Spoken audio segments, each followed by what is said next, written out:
বাংলাদেশ বিষয়ে ভারত যে অভিমত রাখে এবং যে বিশৃঙ্খলা করতে চেয়েছিল, অনেকে ভয় পেয়ে গিয়েছিলেন যে ভারত কি না করে বসে। আমি আপনাদেরকে বলি, নানাবিধ কারণে ভারতের কিছুই করার হ্যাটাম নাই, কিছুই করার হ্যাঠাম নাই। যতক্ষণ পর্যন্ত আমরা মানসিকভাবে শক্তিশালী থাকব, ততক্ষণ পর্যন্ত ভারত কিছুই করতে পারবে না। এমনকি ভারত ছোট্ট একটা দেশ, ভুটান, নেপাল, তাদেরও কিছুই করতে পারে না। তো আমাদের কেন করতে পারত? এটা আমাদের সরকার বা এই দেশের সরকার নতজানু হলে ভারত করার সুযোগ পায়, এইটাই। তারা তাদের চাকর শেখ হাসিনাকে ক্ষমতায় রাখছিল, এরপরে যখন খুশি তখন সীমান্তে নাগরিক হত্যা হয়েছে, মেরেছে। শুধুমাত্র নতজানু পলিসির কারণে এই সাহসটা পেয়েছে। যদি আপনারা শক্ত হয়ে দৃঢ়ভাবে থাকতেন, তাহলে এটা পাইতো না। আজকে একটা ভিডিও দেখাবো, তারপরে মূল আলোচনা করব। আসেন আমরা দেখি। आज हम अपने बंगाली भाइयों को जवाब देते हैं, उन्हें बताते हैं कि भाई ये पाकिस्तान तुम्हारा है, इस पाकिस्तान का जो एटम बम है ना, वो भी तुम्हारा है। आए जुर्रत करे कोई आंख उठाकर बांग्लादेश की तरफ देखने की, उसकी आंखें निकाल देंगे। आए कोई हाथ उठाए और बांग्लादेश की तरफ हाथ उठाने की कोशिश करे, उसका बाजू तोड़ देंगे हम इंशाल्लाह, अल्लाह के फजलो करम से। मैं आपको एक मुल्क का नाम नहीं लेता, खड़े हैं बांग्लादेश, बांग्लादेश, बांग्लादेश। इसके अलावा आज हम अपने बंगाली भाइयों को जवाब देते हैं, उन्हें 53-54 বছর পূর্ব পাকিস্তান এবং পশ্চিম পাকিস্তান একসঙ্গে ছিল। একটা যুদ্ধ ভারতের প্ররোচনায়, সে যুদ্ধর পরে আজ 53-54 বছর পরে পাকিস্তানের ভাইয়েরা বাংলাদেশ জিন্দাবাদ স্লোগান দিচ্ছে। তারা তাদের থেকে যে বাংলাদেশ আলাদা হয়ে গেছে, এই জন্য আর ঘৃণা রাখে না। এবং সেই পাকিস্তান যখন থেকে বাংলাদেশটা আলাদা হয়ে গেল, ওই যুদ্ধর পরে আমাদের বুদ্ধির বয়সে কোনো পাকিস্তানি থেকে বাংলাদেশের প্রতি ঘৃণাসূচক বাক্য আমি কখনো উচ্চারণ করতে দেখি নাই, কখনোই দেখি নাই যে তারা আমাদের প্রতি জিঘাংসা, ঘৃণা পোষণ করছে। হ্যাঁ, এমনকি এমন বলছে যে আমাদেরকে বাংলাদেশ বানায় দাও, তারা সরকারকে বলে আমাদেরকে বাংলাদেশের মতো বানায় দাও। এটা আমি আপনাদেরকে বলছি, অন্যরকম একটা ভ্রাতৃত্বের জায়গা রয়েছে, সেটা হলো মুসলিম ব্রাদারহুড। আমাদের পূর্ব পাকিস্তান এবং পশ্চিম পাকিস্তান সৃষ্টি হয়েছিল এই মুসলিম আইডেন্টি থেকে, যেটা আমি কয়েকদিন যাবৎ বলছি যে আমাদের এই ভূখণ্ড যে আমরা পেয়েছি, এইটা মুসলিম আইডেন্টি থেকে পেয়েছি। এইটা বাঙালি আইডেন্টিটির জন্য পাইনি, এটা হিন্দু আইডেন্টিটির জন্য পাইনি। এই ভূখণ্ড পেয়েছি আমরা মুসলিম, তাই এখানে আমরা থাকছি। এটা হিন্দুদের জমি না, হিন্দুদের ভূমি না। হিন্দুদের ভূমি কোথায় সেটাও আলাদাভাবে ব্রিটিশরা মার্ক করে দিয়ে গেছে, এবং হিন্দু এবং মুসলিম তাদের ঐক্যমতের ভিত্তিতে যে তারা এই অংশে থাকবে, আমরা ওই অংশে থাকব। তো এই যে সেই পুরনো মুসলিম ব্রাদারহুড, এই মুসলিম ব্রাদারহুডের কারণেই ইন্ডিয়া কোনোদিন বাংলাদেশে হামলা করার সাহস করবে না। মানে ওই পাশে পশ্চিম পাকিস্তান আছে, এই পাশে পূর্ব পাকিস্তান আছে, এই পাশে বাংলাদেশ আছে, যেভাবে আপনি বলেন। সেটা হলো যে মুসলিম ভ্রাতৃত্ব, এইটার কারণে ইন্ডিয়া জানে যে বাংলাদেশে কোনো একটা দুর্ঘটনা ঘটালে পাকিস্তান চুপ করে থাকবে না। পাকিস্তানে দুর্ঘটনা ঘটালে বাংলাদেশ কিছুই নাও করতে পারে বা কিছুই করবে না, কিন্তু বাংলাদেশে দুর্ঘটনা ঘটালে আমি আপনাদেরকে ড্যাম শিওর বলতেছি, পাকিস্তান চুপ করে থাকবে না। এবং আসলে আরও কি হবে, বাংলাদেশে দুর্ঘটনা ঘটলে মানে কেন ভারত সাহস করবে না? কয়েকটা কারণে। একটা হলো ভারতের কাশ্মীর অঞ্চলের, মানে ভারত অধ্যুষিত যে অঞ্চল বা ভারত শাসিত যে অঞ্চল, সে অঞ্চল স্বাধীন হওয়ার অপেক্ষায় আছে, স্বাধীন হওয়ার অপেক্ষায় আছে এবং যে কোনো মুহূর্তে স্বাধীন হয়ে যাবে। ভারত যদি বাংলাদেশের কিঞ্চিত পরিমাণ দখল করার জন্য হামলা করার চেষ্টা করে, মানে খুব অল্প সময়ের মধ্যে কাশ্মীর ভারত থেকে বিচ্ছিন্ন হয়ে যাবে, আলাদা হয়ে যাবে। শুধু কি কাশ্মীর? শুধু কাশ্মীর না, এই দিক থেকে আমাদের চিকেন নেকের এদিকে রয়েছে আসাম, তারপরে এই পাশে ত্রিপুরা বা আরও যে যে অঞ্চলগুলো আছে, এই সবগুলো বিশেষত ল্যান্ডলক অঞ্চল যেটাকে বলা হয়, যে অঞ্চলে সমুদ্র অঞ্চল নাই এবং না থাকার কারণে তাদের খুব কষ্ট হয়, তারা আলাদা হয়ে যাবে। ওই দিক থেকে চায়না, ওরা তো চাইয়া আছে, বুঝতে পারছেন? ওরা বলবে চায় থাকোস কেন, কি কবু ক, ঠিক আছে, তুই কইলি আমি কবু হ। বিষয়টা ওই গানের মতো আসলে, ঠিক আছে। তো চায়নাও আছে। সামগ্রিক বিবেচনায় ভারতের আমাদের চেয়েও ছোট একটা দেশে হামলা করার সক্ষমতা নাই, নাই, একদমই নাই। এবং ভারতের আরও বেশ কিছু অঞ্চল লেন্দুব দর্জির দ্বারা মানে যে অঞ্চলটা হারাইলো, ভারত অ্যাকোয়ার করলো, সেই অঞ্চলটাও আবার আগের জায়গায় ফিরে যাবে, ঠিক আছে। এগুলো হলো বাস্তবতা। এই বাস্তবতা ভারতকে মানতে হবে, ইন্ডিয়ানদেরকে মানতে হবে। একটা গুরুত্বপূর্ণ খবর আপনাদেরকে বলি, ইন্ডিয়ানরা বললো না যে আমাদেরকে আর হাসপাতালে চিকিৎসা দেবে না, ভারতকে প্রণাম করতে হবে, এগুলো বলল। মানে নতুন খবর হলো, কলকাতার একটি হাসপাতাল তারা ঘোষণা দিয়েছে বাংলাদেশিরা চিকিৎসা করতে গেলে 10% ডিসকাউন্ট দেবে, ঠিক আছে। তো ইন্ডিয়ানরা আপনার হলো, আমাদের অনেক বিকল্প আছে কিন্তু ইন্ডিয়ানদের বিকল্প নাই। আমরা ইচ্ছা করলেই পেঁয়াজ চায়না থেকে কিনতে পারি, মিশর থেকে কিনতে পারি, পাকিস্তানও তো বিক্রি করে আমাদের কাছে, মায়ানমারের পেঁয়াজ আছে, যে কোনো জায়গা থেকে আমরা পেয়ে যাব, আমার টাকা আছে আমি পেয়ে যাব, ঠিক আছে। কিন্তু ভারতের বিক্রি করার জন্য খুব বেশি স্পেস আছে এমনটা না, কিন্তু এমনটা না। হ্যাঁ, এবং এখন একবার পাকিস্তানের জাহাজ আসছে বাংলাদেশে, দফায় দফায় আরও আসতেছে, আরও আসতেছে, আরও আসবে। আপনাদেরকে বলি যে বাংলাদেশের সামরিক ক্ষেত্রে আমাদের তো মানে অস্ত্র তৈরি কারখানা আছে, আমাদের সামরিক বাহিনী সম্ভবত নিয়ন্ত্রণ করে। এই অস্ত্র তৈরি কারখানার মানে এই যে বন্দুক, AK-47 রাইফেল বা যে যে জিনিস সরকারিভাবে তৈরি করা হয়, এগুলো তো সব আমরা তৈরি করতে পারি না, কিছু কিছু জিনিস মানে কিনে আনতে হয়, ঠিক আছে।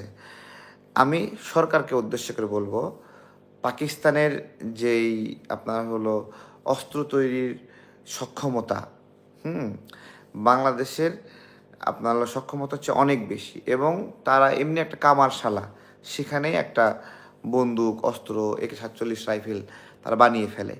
হ্যাঁ, তো আপনারা আমাদের অস্ত্রাগার সমৃদ্ধ করার জন্য পাকিস্তানের এই ছোট ছোট মানে অস্ত্র তৈরির যে কামারশালাগুলো আছে, এগুলোকে আপনারা হেল্প নিতে পারেন বাংলাদেশের অস্ত্র ভান্ডার সমৃদ্ধ করার জন্য। শুধু তাই না, আমি তো মনে করি যে রাষ্ট্র হিসেবে বাংলাদেশ তার সার্বভৌমত্বর যেহেতু সংকট তৈরি হয় মাঝে মাঝেই, ভারত যেহেতু ষড়যন্ত্র করে, আমাদের অ্যাটমিক পাওয়ারটা পাওয়া খুবই জরুরি। হ্যাঁ, এটা আমি মনে করি পাকিস্তান হেল্প করতেই পারে। হ্যাঁ, একটা রাষ্ট্র হিসেবে বাংলাদেশের হাতে সরকারিভাবে রাষ্ট্রীয়ভাবে কিছু মিসাইল থাকবে, সমস্যা কি? কোনো ক্ষতি আছে? আমি যদি কোনো সময় আক্রান্ত হই, আমার তো আত্মরক্ষার অধিকার রয়েছে, সারা বিশ্বের সকল দেশের আছে। এই জায়গাগুলো যদি রাষ্ট্র যদি সিদ্ধান্ত নেয় তাহলে হয়ে যাবে, আর রাষ্ট্র যদি মনে করে না এগুলো দরকার নাই, তাহলে দরকার নাই, ঠিক আছে। কিন্তু সার্বভৌমত্বের যে সংকট তৈরি করলো গত কয়েকদিনে ভারত, এই যে বাংলাদেশে ঢুকে পড়তে চাই, ঠিক আছে। আমরা তো আমাদের ওই সীমান্ত এলাকার বাংলাদেশি ভাইদেরকে বলছিলাম, ওরা শুধু বাংলাদেশে ঢুকুক, বাংলাদেশে ঢুকতে দাও, ঢুকুক, ঢুকলে ঢোকার পরে কি করা লাগবে তোমরা করবা, এটা আমরা বলে আমাদের একটা প্রস্তুতি ছিল এখানে। হ্যাঁ, যে বাংলাদেশে ঢুকবে, উগ্রতা ছড়াবে, হ্যাঁ, একটা প্রস্তুতি ছিল, ওরা টের পাইতো। হ্যাঁ, ওদের পুলিশ ওদেরকে থামাই দিছে যদিও। হ্যাঁ, তো এই হলো বিষয়। ভারতের আগ্রাসন বিরোধী লড়াইয়ের একটা আপডেট বলবো। এই আপডেটটা হলো শুক্রবার 3:30টায়, শুক্রবার 3:30টায় গণমিছিল হবে ভারতের আগ্রাসনের বিরুদ্ধে। আমরা এই আগ্রাসনগুলোর স্থায়ী সমাধান চাই। আমি আজকে জনাব তারেক রহমান স্যারকে ধন্যবাদ দেব এবং ভালোবাসা জানাই। আপনি যে বলেছেন আমাদের নদীর অধিকার, পানির অধিকার বুঝে পাওয়ার জন্য আন্তর্জাতিক আদালতে মামলা করবেন, স্যার অনেক ধন্যবাদ। আমরা এইগুলোই কিন্তু প্রত্যাশা করি আপনাদের কাছ থেকে, যে আপনাদের কাছ থেকে সঠিক লড়াইটা আপনারা করবেন, এবং আমার আত্মবিশ্বাস সব সময় আপনার উপর ছিল, এখনও আছে। এইটা কিন্তু হলো গণতন্ত্রের মা বেগম জিয়া, তারও সিদ্ধান্ত ছিল যে আন্তর্জাতিক আদালতে উনি পানির হিস্যার জন্য মামলা করবেন, বিশেষত তিস্তার পানির হিসাব। এবং এই ঘোষণা দেওয়ার পরেই কিন্তু উনি আর মানে ক্ষমতায় থাকতে পারলেন না।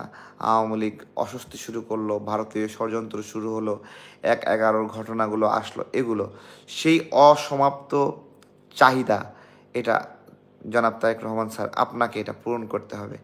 আমি বিশ্বাস করি আপনারা এটা পারবেন, আপনাদের সেই ফিটনেস রয়েছে বাংলাদেশে একটা মানে শক্তিশালী দল হিসেবে। এবং আমরা অনেক দলের কাছ থেকেই ভারতের আগ্রাসন বিরোধী লড়াইটা প্রত্যাশা করি। ভারত বিষয়ে আসলে তারা পারছে না, আমরা হতাশ হয়ে গেছিলাম।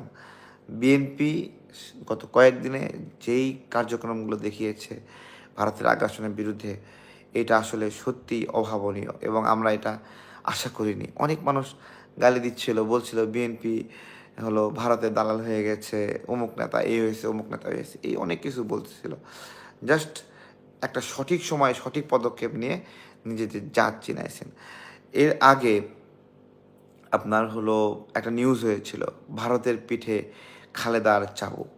হ্যাঁ, এটা মূলত ভারতের আগ্রাসন, নদীর ওপর আগ্রাসন, পানির উপর হিংসা, এই সকল বিষয়ে আন্তর্জাতিক পরিমণ্ডলে মানে জাতিসংঘে বেগম জিয়া এটা উত্থাপন করেছিলেন, জলবায়ু সম্মেলনে উত্থাপন করেছিলেন ভারতের আগ্রাসনের কথাগুলো, পানির উপর আগ্রাসনের কথাগুলো। এটাই ছিল বেগম জিয়ার একটা মানসিক ফিটনেস এবং দেশের জন্য তার লড়াই, যে লড়াইয়ের কারণে মানে আমি আপনাদেরকে বলি, বেগম জিয়া যে জেলে ছিল না, দিনের পর দিন জেলে ছিল, আমার কাছে ইনফরমেশন ছিল যে এইটা শেখ হাসিনা রাখছে, বিষয়টা এইরকম না। এটা ভারতের রয়ের প্রেসক্রিপশনে এটা রাখা হয়েছে, রয়ের চেষ্টা রাখা হয়েছে। শুধু তাই না, মামনুল হক হুজুর সহ যারা যারা আলেমরা বন্দী ছিলেন তাদেরকেও রয়ের প্রেসক্রিপশনে এভাবে কষ্ট দেওয়া হয়েছে। তো যাই হোক, আমরা সেই আজাব থেকে, জুলুম থেকে মানে হলো মুক্তি পেয়েছি।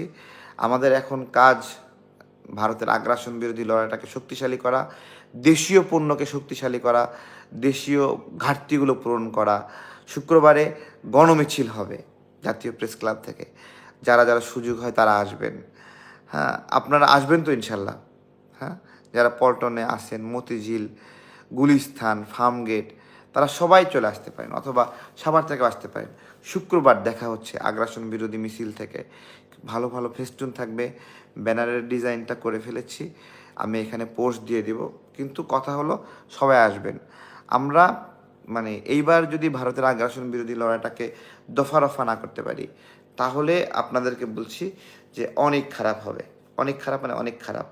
আর সবার অবজারভেশনের জন্য বলছি, অনেকে মানে আপনাদের মন ভোলানোর জন্য ভারতের আগ্রাসনের বিরুদ্ধে মানে হলো কথা বলতে পারে।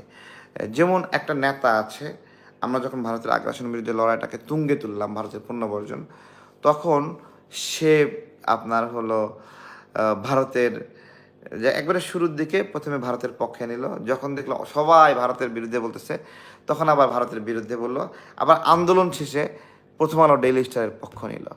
কে সেই নেতা? আমাদের মতোই তরুণ একজন নেতা, তো সেটা করলো। তো এগুলো আমাদের রাজনীতিতে আমরা যারা একসাথে কাজ করি, ভারতের আগ্রাসন বিরোধী লড়াই করি, আমাদের সবাই একটা বোঝাপড়া থাকা উচিত যে আমরা হেল্প করব আগ্রাসন বিরোধী লড়াইয়ের যারা কাজ করছে তাদেরকে, এবং যারা দ্বিমুখী আচরণ করে তাদের কখনো ভালো কখনো খারাপ, এগুলোতে এই ফাঁদে পা দেওয়া যাবে না। এগুলো করতে করতে অনেক বড় একটা ক্ষতি হয়ে যেতে পারে। তো ভালো থাকবেন সবাই ইনশাল্লাহ। দালালকে চিনবেন, দালালকে চিনে রাখবেন, দালালকে আগে পিছিয়ে কোনো জায়গায় স্পেস দেওয়া যাবে না। এবং দালালদেরকে সামাজিকভাবে আপনারা ন্যায় বিচার দেন, যে তুমি দালাল এটা বলতে থাকেন, তুমি ভারতের দালাল, তুমি রয়ের দালাল, তুমি ইসরায়েলের দালাল। এদেরকে এগুলো করা ছাড়া কোনো ন্যায় বিচার নাই। এমনি এগুলো কোর্টের মাধ্যমে মানে বিচার করা, থানা পুলিশ, এগুলো সম্ভব না। তো একজন লিখেছেন, ভারতের কারণে আমরা পাকিস্তান এবং বাংলাদেশ দুই ভাই আলাদা হয়েছি। ভারত অনেকগুলো মুসলিম রাষ্ট্র আছে, এবার ভারতকে ভেঙে অনেকগুলো মুসলিম রাষ্ট্র পরিচয় করবো ইনশাআল্লাহ। প্রথমত হলো ভারত আপনার হলো একটি বড় রাষ্ট্র, আমাদের তিন দিক থেকে ঘিরে আছে। একদিকে আমাদের সমুদ্র বন্দর। এইটা বাংলাদেশ নামে যে রাষ্ট্র, এই রাষ্ট্র আমি আপনাদেরকে বলি টুডে অর টুমোরো এখানের সমুদ্র বন্দর, এখানের অবকাঠামো, এখানের নদী, এই সব কিছুর জন্য এইটা হবে উৎপাদনের একটা ওয়ার্ল্ড সেন্টার। আমি আপনাদেরকে বললাম আজকে এটা হয়ে যাবে, এটা হবে। এখানে জাপান আসবে, চায়না আসবে, আমেরিকা আসবে, দক্ষিণ কোরিয়া আসবে, সবাই মিলে এসে গাড়ি উৎপাদন করবে, বাইক উৎপাদন করবে, প্রযুক্তি উৎপাদন করবে, সব করবে। এটাই সবচেয়ে বেস্ট জায়গা। এখন এইটাকে যদি আমরা ইউটিলাইজ করতে পারি, সঠিকভাবে রিমার্ক করতে পারি, ইউনূস স্যার যদি হেল্প করে, জাতীয়তাবাদী দল, বিএনপি, জামাত সবাই মিলে যদি হেল্প করে, এটা বিশাল কিছু হতে পারে। তো শুক্রবার চলে আসেন আমাদের প্রোগ্রামে, ঠিক আছে ইনশাল্লাহ, ভালো থাকবেন। আর শুক্রবারের প্রোগ্রাম, আমাদের বৃহস্পতিবারের প্রোগ্রাম ছিল, আমরা এটা ক্যান্সেল করে শুক্রবারে দিয়েছি কয়েকটা কারণে। একটা হলো আগ্রাসন বিরোধী লড়াই তো আমরা করবই, মিস করবো না। আরেকটা কারণ হলো ওই দিন বাবরি মসজিদ ভাঙা হয়েছিল। আমরা মুসলিমদের নিপীড়ন সহ্য করব বলেন? আমরা সহ্য করব না। এই জন্য ওই দিন ওই প্রোগ্রামটা দিছি, ভারতের আগ্রাসনের বিরুদ্ধে, মুসলিমদের উপর আগ্রাসনের বিরুদ্ধে, এই আর কি। তো দেখা হবে ইনশাল্লাহ, ভালো থাকবেন। যারা দেখছিলেন একটু সাবস্ক্রাইব করে রাখবেন, যাতে করে পরবর্তী আপডেট পেতে পারেন ইনশাল্লাহ। সাবস্ক্রাইব করে রাখেন। আর ভিডিও শেষ হলে আবার একটু 2-4টা করে কমেন্ট করেন সবাই, যাতে করে ভিডিওটা রিচ হয় এবং আপনাদের যৌক্তিক আলোচনাগুলো থেকে যায়। এখন যেগুলো আমরা কমেন্ট করছি এগুলো থেকে যাবে না। সো নতুন করে কিছু যদি ভিডিওতে রেখে দিতে চান এই ভিডিওর মন্তব্য, তাহলে আপনারা করেন। একটা প্রশ্ন রেখে শেষ করছি, আমাদের আপনার হলো পাকিস্তান থেকে অস্ত্র সহযোগিতা নেওয়া উচিত কিনা রাষ্ট্র হিসেবে, আপনাদের মতামত কি? সেটা পারমাণবিক, অপারমাণবিক, ছোটোখাটো বিষয় যেটাই হোক, কারিগরি সহযোগিতা নেওয়া, সম্পৃক্ত হওয়া উচিত কিনা, এই বিষয়ে একটা প্রশ্ন রেখে আপনাদের এই লাইভটি শেষ করতেছি। আসসালামু আলাইকুম।